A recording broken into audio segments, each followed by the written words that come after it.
Chapter 3 My First Tutor. As I have already mentioned in the previous chapter, my first tutor was Dean Bosch. He was at that time Dean of the Kars Military Cathedral and was the highest spiritual authority for the whole of that region, conquered not long before by Russia. He became for me, through quite accidental life circumstances, so to say, a factor for the secondary stratum of my present individuality. While I was attending the Kars Municipal School, choristers for the choir of the Fortress Cathedral were being chosen from among the pupils of this school, and I, having then a good voice, was one of those chosen. From then on, I went to this Russian cathedral for singing and practices. The fine-looking old dean, who was interested in the new choir, chiefly because the melodies of the very sacred canticles to be sung that year were of his own composition, often came to our practices, and, loving children, he was very kind to us little choristers.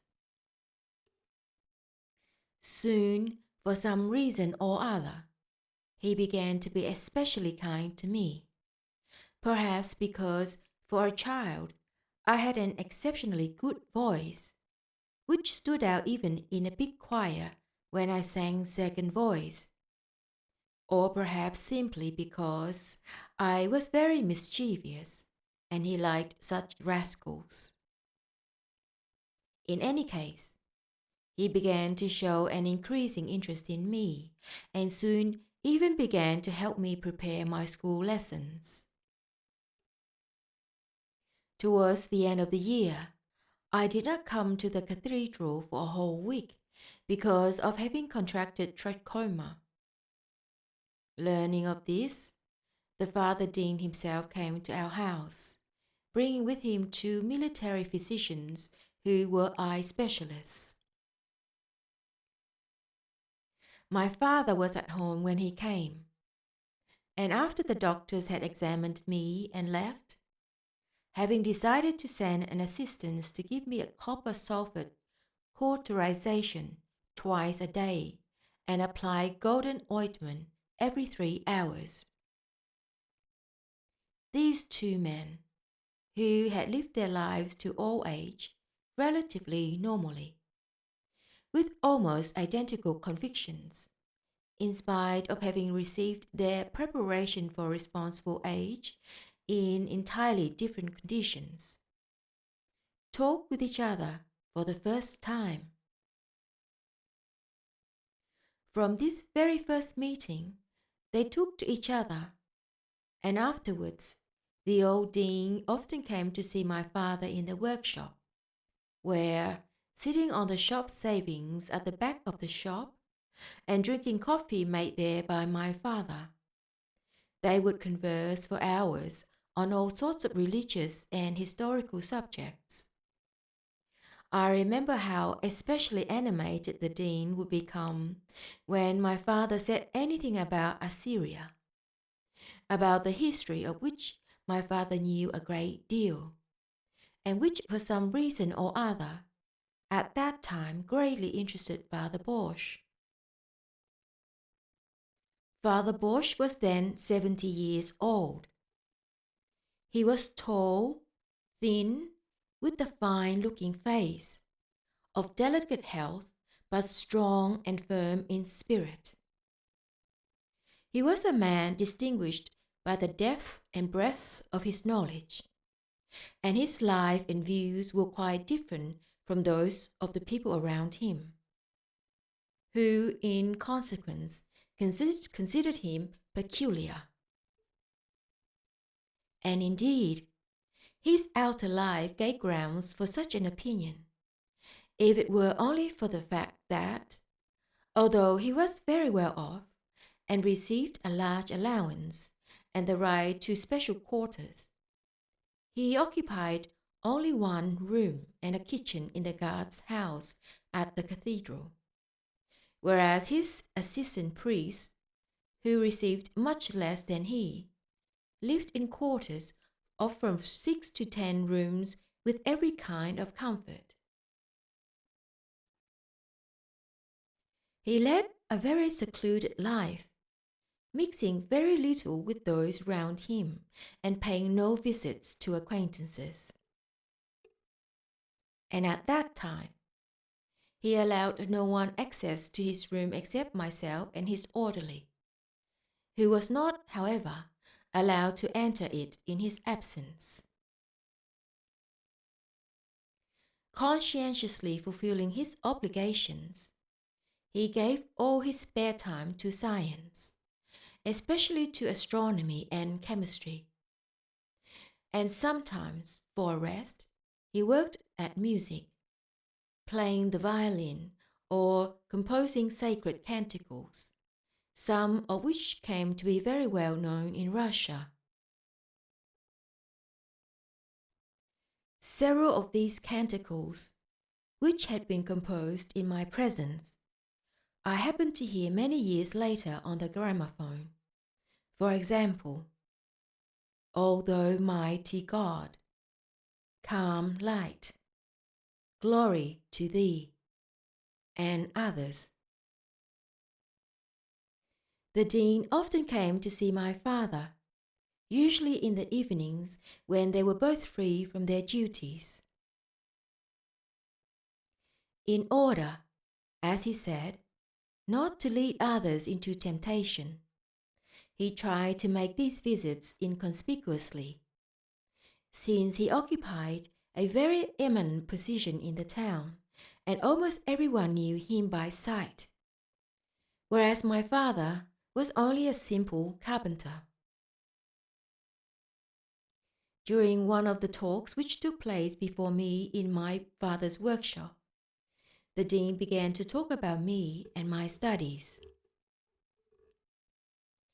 He said that he saw in me a very capable boy, and that he considered it senseless for me to stay in school and drag out the 8-year period, merely in order to receive at the end a 3-class certificate. And in fact, the arrangement of the municipal schools was then quite absurd. The school consisted of 8 grades, and one was compelled to attend each grade for a year, receiving a final certificate equivalent only to the first 3 classes in a higher school. That is why Father Bosch advised my father so convincingly to take me away from school and have me taught at home, promising to give me some of the lessons himself. He said that if I should need a certificate later on, I could simply take in any school this examination for the corresponding class. After a family council, this was settled.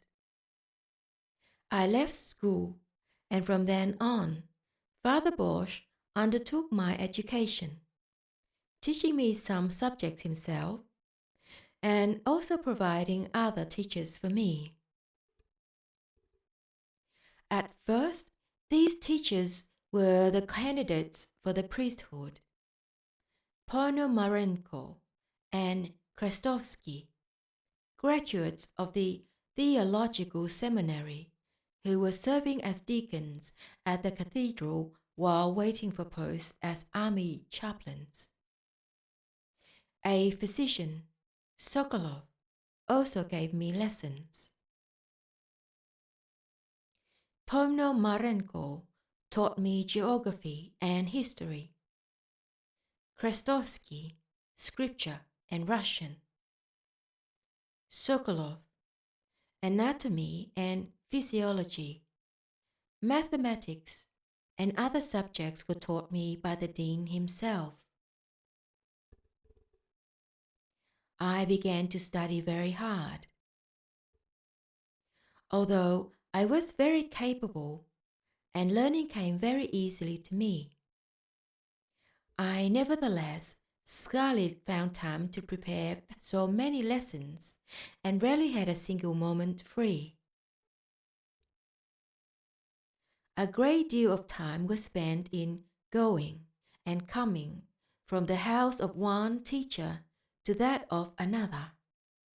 As they lived in different districts, particularly long was the walk to Sokolov, who lived at the military hospital at Fort Chakmak, 3 or 4 miles from the town. My family had at first intended me for the priesthood, but Father Bosch had a quite particular conception of what a real priest should be. According to his notion, a priest should not only care for the souls of the members of his flock, but should know all about their bodily diseases and how to cure them. As he conceived it, the duties of a priest should be combined with those of a physician. He said, just as a physician who does not have access to the soul of his patient cannot be of any real help to him, so also one cannot be a good priest without being at the same time a physician, because the body and the soul are interconnected, and it is often impossible to cure the one when the cause of the illness lies in the other. He was in favor of my having a medical education, though not in the ordinary sense, but as he understood it. That is, with the aim of becoming a physician for the body and a confessor for the soul. I myself, however, was drawn towards quite another way of life. Having had from my early childhood an inclination for making all sorts of things, I dreamed of technical specialization.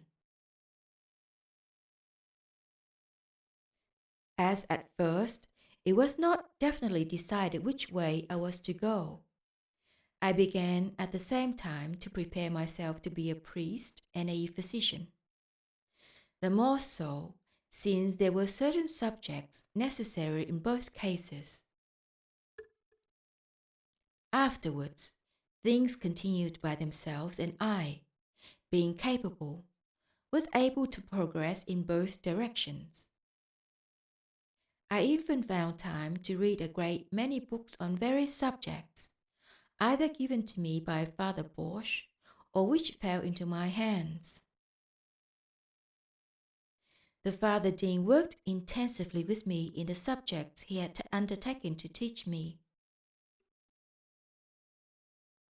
Often after the lessons, he let me stay with him, gave me tea, and sometimes asked me to sing some canticle he had just composed, to verify the transcription for the voices.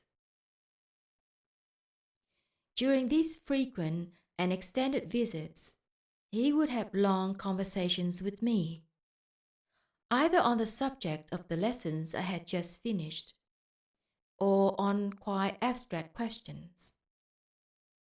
And little by little, such a relationship was formed between us that he began to talk to me as an equal. I soon got used to him, and the feeling of shyness I at first had towards him disappeared.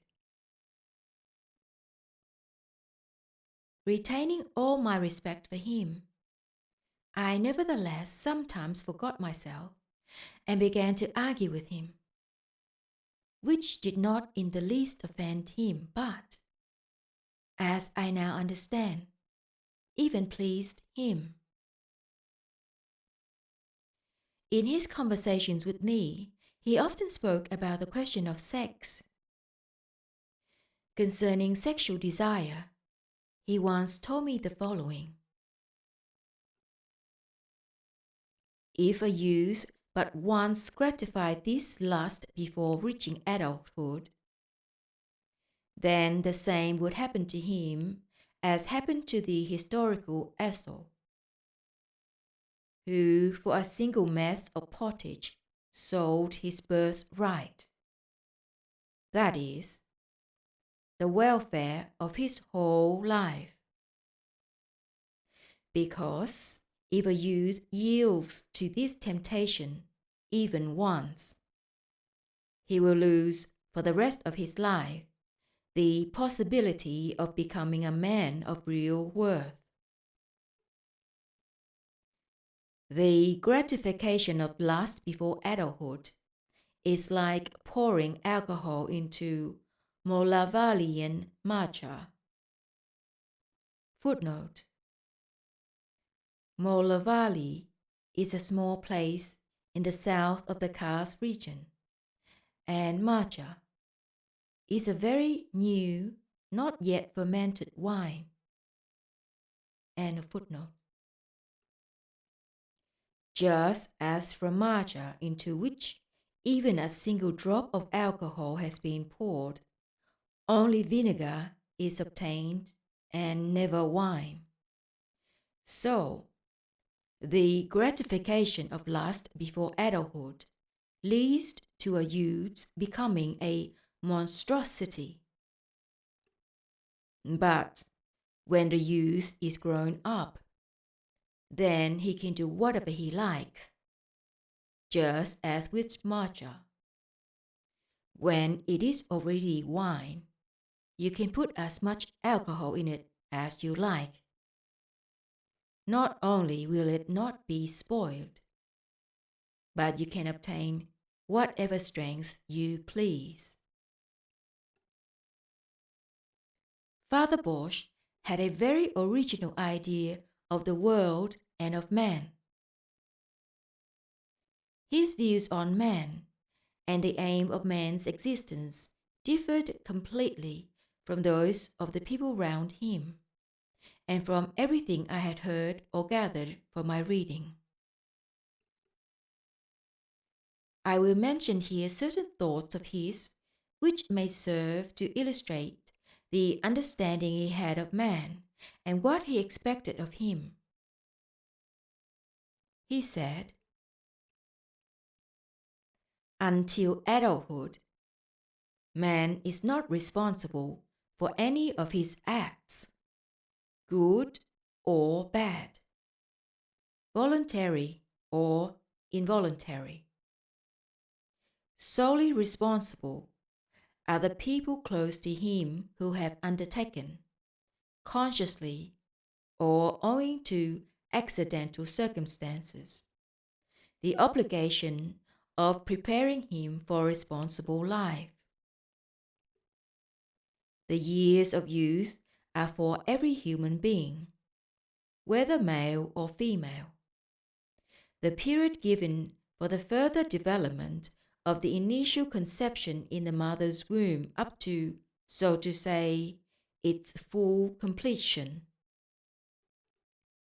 From this time on, that is, from the moment the process of his development is finished, a man becomes personally responsible for all his voluntary and involuntary manifestations. According to laws of nature, elucidated and verified through many centuries of observation by people of pure reason, this process of development is finished in males between the ages of 20 and 23, and in females between the ages of 15 and 19, depending on the geographical conditions of the place of their arising and formation.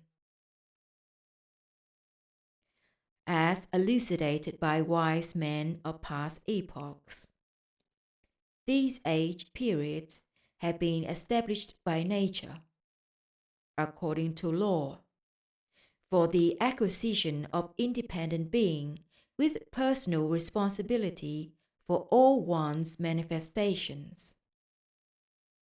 But unfortunately, at the present time, they are hardly recognized at all.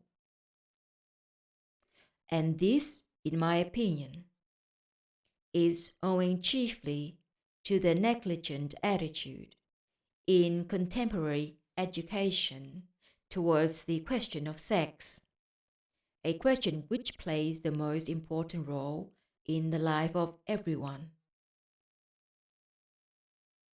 As regards responsibility for their acts, most contemporary people who have reached or even somewhat past the age of adulthood, strange as it may seem at first glance, may prove to be not responsible for any of their manifestations, and this, in my opinion, can be considered conforming to law. One of the chief causes of this absurdity is that, at this age, contemporary people in most cases lack the corresponding type of the opposite sex necessary, according to law, for the completion of their type, which, from causes not depending upon them, but ensuing, so to say, from great laws, is in itself a something not complete. At this age, a person who does not have near him a corresponding type of the opposite sex for the completion of his incomplete type is nonetheless subject to the laws of nature, and so cannot remain without gratification of his sexual needs, coming in contact with a type not corresponding to his own and, owing to the law of polarity, falling in certain respects under the influence of this non-corresponding type, he loses, involuntarily and imperceptibly, almost all the typical manifestations of his individuality. That is why it is absolutely necessary for every person, in the process of his responsible life, to have beside him a person of the opposite sex of corresponding type for mutual completion in every respect. This imperative necessity was, among other things, providentially well understood by our remote ancestors in almost all past epochs, and in order to create conditions for a more or less normal collective existence, they consider it their chief task to be able to make as well and as exactly as possible the choice of types from opposite sexes. Most of the ancient peoples even had the custom of making these choices between the two sexes, or betrothal, in the boy's 7th year, with the girl 1 year old.